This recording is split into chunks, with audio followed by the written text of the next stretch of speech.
a little story that happened to me. I was a sophomore in college, or high school, and I had a senior, a friend of mine, actually he was a junior, and he said, well, you practice your rudiments, don't you, Gary?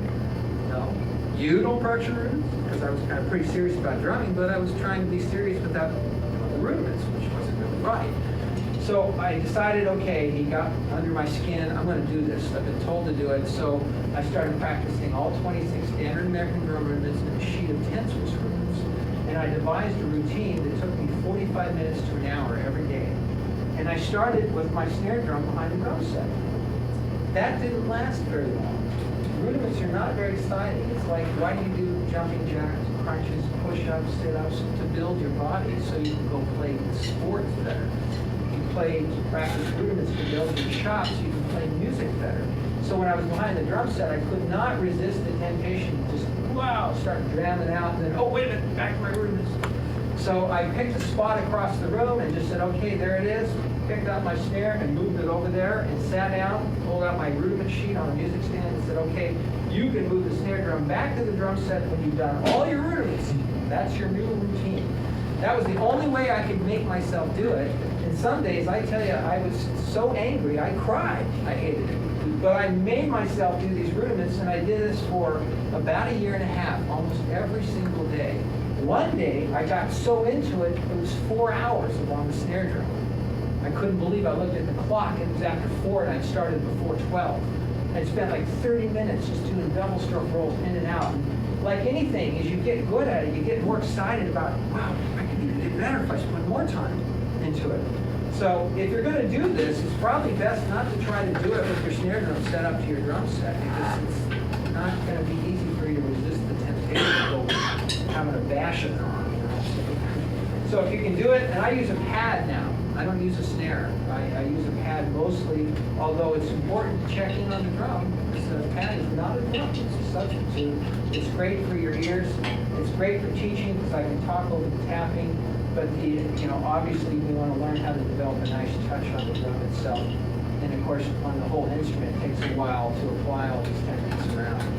And to conclude this little story, the same guy came and heard me play about 3 months later during the summer break.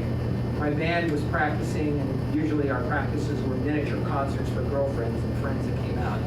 And I always had this big solo. And at the end of the solo, I can remember, this was like 3 months of me woodshedding every day on rudiments. I went up to the couch where he's sitting and went, Garey, what happened? He was just shocked. Because just in 3 months, my technique went literally through the roof. I could play so many things on the snare drum I never could play before. And after that year and a half of intensive study, I've never had to spend that much time concentrating on my technique since then. Everything has just been another little, ooh, that's a cool idea. Let me work that up. Another extension. If you feel that some of your technique is not very good, it's probably served you to the point where you are now. Certainly if you have pain, you might want to look into doing something about that, because if that keeps up, you won't be able to enjoy playing. But what you've got now isn't necessarily bad habits, it's just where you are, and then if you add to it, that's literally what you're doing.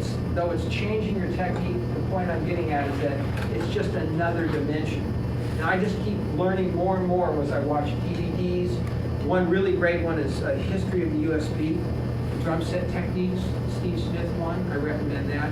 Some of Dave Weckle's stuff with stuff that Freddie Gruber showed him.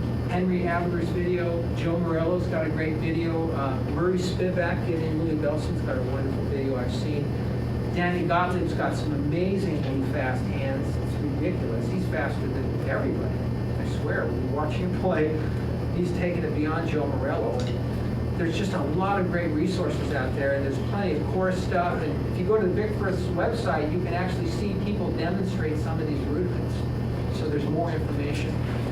Before we close, I will let you know that if you're interested in learning more about how to apply these rudiments to the drum set, I do have a DVD that they carry here. It's called Rudiments Applied to the Drum Set. It's 1995. It's got chapters. And then there's another one I have here that's on soloing, where I talk about hand-foot patterns, and then there's plenty of rudiments demonstrated on that as well. And a couple CDs. So everybody should have their posters and their handouts. Any questions before we go? Yes, one last question. Can you play on the black drum? Can I what? Play on the black drum? Play on it? Yeah, so you know Oh, the black drum, play on it, yeah. I didn't plan to.